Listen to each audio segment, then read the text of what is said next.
নমস্কার বন্ধুরা, সবাই কেমন আছো? রামাকৃষ্ণা টিভি ইউটিউব চ্যানেলের পক্ষ থেকে সকল মা বাবা, দাদু দিদা, ঠাকুমা ঠাকুর দাদা, দাদা দিদি, ছোট ছোট ভাই বোনদের জানাই শুভ বিজয়া, প্রীতি আন্তরিক শুভেচ্ছা। আজ লক্ষ্মী পুজো, আর বুঝতে পারছো এখন ভিডিও সেরকম দিতে পারছি না, কারণ খুব ব্যস্ত। লক্ষ্মী পুজো অবধি, তারপর আবার কালী পুজো আছে, তারপরে কার্তিক পুজো আছে, জগদ্ধাত্রী পুজো আছে, বাড়িতে তো এখন পুজোয় পুজো লেগে রয়েছে। আর দেখো, এই দেখো, আমাদের মা কিন্তু যায়নি আমাদের বাড়ির থেকে। দেখো, আমাদের মা কিন্তু রয়ে গেছে। আমাদের অ্যাকচুয়ালি অনেকেই প্রশ্ন করবে কি দাদা, ঠাকুর ভাসান কেন যায়নি? আমরা দিইনি কারণ আমাদের একটা মানসিক আছে। আর মানে একটা না, অনেক মানসিক আছে, আমাদের মানসিক আছে মায়ের জন্য। তো তার জন্য রেখে দিয়েছি। আর মা এবারে থেকে গেলেন, কেন থেকে গেলেন অবশ্যই তোমরা সব কিছু আস্তে আস্তে জানতে পারবে, তাই না?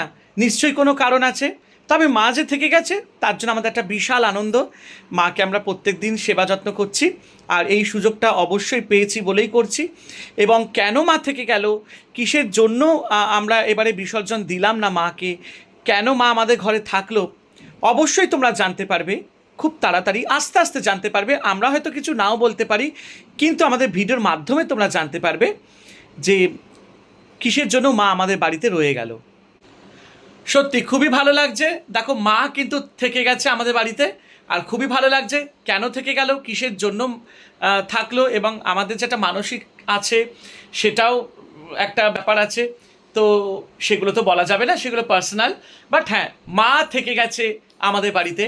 ডেলি এখন আমাদের বাড়িতে মায়ের পুজো হবে, সন্ধ্যা আরতি হবে। তো খুবই ভালো লাগছে। এবং যেটা আমি বললাম, কেন মা থাকলো আমাদের বাড়িতে, সেটা অবশ্যই তোমরা জানতে পারবে আমাদের ভিডিওর মাধ্যমে, আস্তে আস্তে করে। কিছু না বললেও তোমরা বুঝতে পারবে।